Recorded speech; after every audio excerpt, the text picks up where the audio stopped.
Hello everyone, mini vlog with travel days, day 2.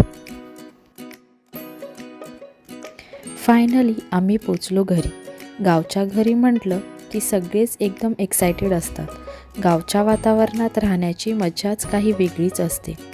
सगळ्यात जास्त खुश तर अलंकृता होती. तसे पप्पा हे आणि आदी भाऊजी सकाळीच आले होते. त्याने शेतकरी काकांना बोलावून गार्डन एरिया आणि मागचा परिसर स्वच्छ करून घेतला. पावसामुळे बाहेरच्या लॉबीमध्ये खूप शेवाळ धरलं होतं.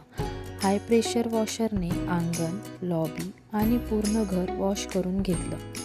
अंगण वॉश करण्यातच खूप वेळ निघून गेला.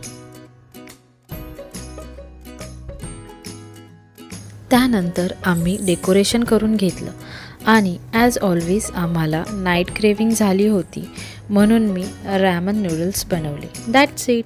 थँक्यू.